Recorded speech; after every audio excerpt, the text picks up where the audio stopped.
હોરઠ ભલો અને ઉનાળે ઉનાળે ભલો ગુજરાત. ભાવનગર તળાજા હાઈવે પર સોશિયલ મીડિયા આશ્રમમાં માનસિક મનોદિવ્યાંગ લોકોની સેવા કરવામાં આવે છે. મારું નામ પ્રતિક આહિર છે અને ભટ્ટભાઈ ચેરિટેબલ ફાઉન્ડેશનમાં એઝ અ ડાયરેક્ટર વર્ક કરી રહ્યો છું. પછી કન્સ્ટ્રક્શનનું કામ તો જો કે ચાલુ છે. આપણે આ જે ભૂમિ ઉપર ઉભા છે આપણે એવા લોકો માટે બનાવવા જઈ રહ્યા છે કે જેવા દુનિયામાં કોઈ નથી. નિરાધાર લોકો છે જેની કોઈ આગળ પાછળ નથી, કોઈ ધ્યાન રાખવા વાળું નથી. એ લોકો માટે આપણે એક આશ્રમ બનાવવા જઈ રહ્યા છે. મહુવા તળાજા હાઈવે ઉપર રોહિસા ટોલ નાકા અને વટીને મીના હોટલની સામે સોશિયલ મીડિયા છે. હા, એટલે એમાં તો જયારે પણ અમારે મહેમાન આવતા હોય એ પણ ઘણી વાર એવું કહે કે આશ્રમોના નામ તો કોઈ ધર્મને લગતા વધારે લોકોએ સાંભળેલા છે.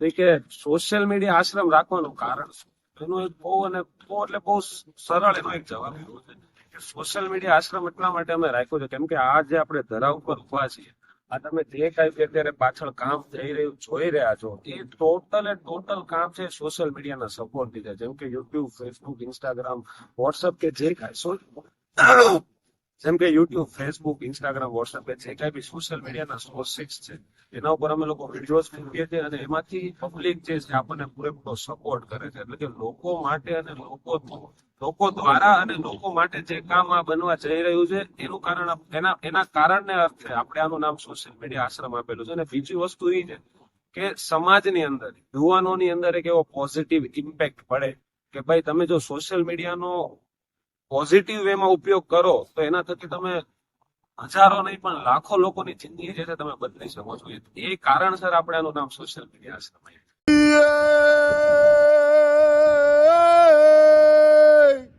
શિયાળે હોરઠ ભલો અને ઉનાળે ઉનાળે ભલો ગુજરાત. પણ વરહે તો વાગડ ભલો.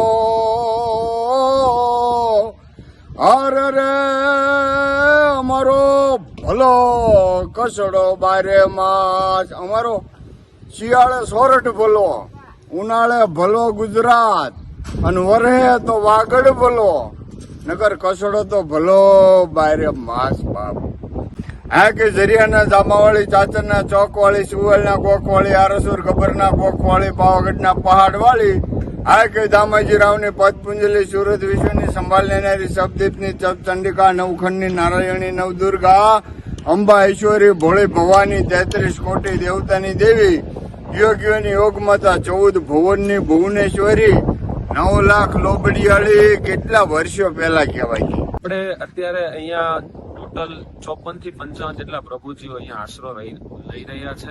પહેલી તો વસ્તુ કે અમારી એક આખી રેસ્ક્યુ ટીમ હોતી હોય છે. અમારા મોટા ભાઈ પોપટભાઈ આહિર એના તમે ઘણા જગ્યાએ વિડીયો જોયા હોય છે.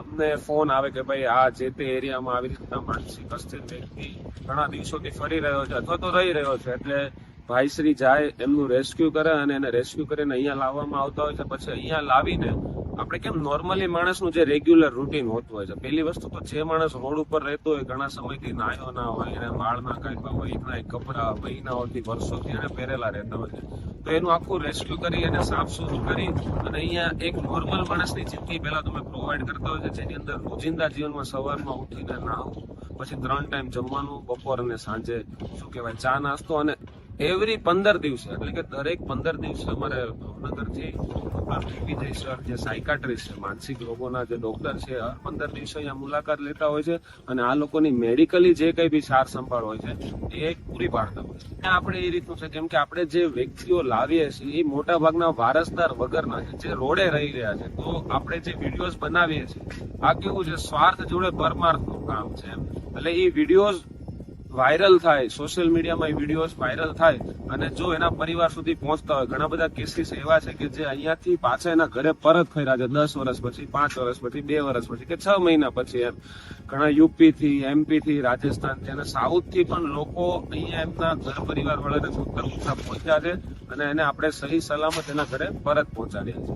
તો આમાં કેવું છે કે આ જે ધરા ઉપર ઉભા છે એના મીડિયાના માધ્યમથી અમે એટલું ચોખ્ખું કહીએ છીએ કે આમાં અમારો ઘરનો 1 રૂપિયો અમે લોકોએ નાખ્યો નથી. મેં તમને પહેલા કીધું એમાં સેવા સ્વાર્થ સાથે પરમાર્થનું કામ છે. સ્વાર્થ એ છે કે અમે જે કઈ બી વિડીયોઝ બનાવીએ છીએ યુટ્યુબ ફેસબુક ઉપર મૂકીએ છીએ અને એની ઇન્કમ એક ગૂગલ એડસેન્સ થ્રુ જનરેટ થતી હોય છે. અમે અમારા પર્સનલ યુઝ માટે રાખીએ છીએ. અને અમે જે એનજીઓ બનાવ્યું છે એટલે જે કોઈ બી લોકો વિડીયોઝ જોવે છે, ક્રાઉડ ફંડિંગ જેને કહેવામાં આવતું છે, કે લોકોનો સપોર્ટ એમને આપણને મળે છે. અને અનેક લોકો આપણને પહેલેથી સપોર્ટ કરતા આવ્યા છે અને આજે કરે છે અને ભવિષ્યમાં પણ કરતા રહેશે. એટલે આ ટોટલી જે કઈ બી આપણે આ ધરા ઉપર ઉભા છીએ, આ તમે પાછળ જોઈ શકો એમ અંદાજિત 7 કરોડનું બાંધકામ અમે પૂરું કર્યું છે, 48,000 સ્ક્વેર ફીટ. આ ટોટલ લોકોના સપોર્ટથી પૂરું કરવામાં આવ્યું છે. એટલે લોકો દ્વારા અને લોકો માટે આ જે આશ્રમ છે એ બનવા જઈ રહ્યો છે. ભાવનગર જિલ્લામાં ભાવનગર તળાજા હાઈવે ઉપર એક અનોખો આશ્રમ આવેલો છે. આ આશ્રમનું નામ છે સોશિયલ મીડિયા આશ્રમ. પોપટભાઈ ચેરિટેબલ ફાઉન્ડેશન સંચાલિત સોશિયલ મીડિયા આશ્રમ કે જ્યાં માનસિક દિવ્યાંગ લોકોની અનોખી સેવા કરવામાં આવે છે. આપણે ત્યાં કહેવામાં આવ્યું છે કે માનવ સેવા એ જ પ્રભુ સેવા, તેમજ સેવા પરમો ધર્મ. અનેક લોકો સેવા કરતા હોય છે, જેમાં કોઈ દાન કરીને અથવા તો કોઈ વ્યક્તિને મદદરૂપ બની લોકો સેવા કરતા હોય છે. ત્યારે આ સોશિયલ મીડિયા આશ્રમ કે જ્યાં મનોદિવ્યાંગ લોકોની અનોખી સેવા કરવામાં આવે છે.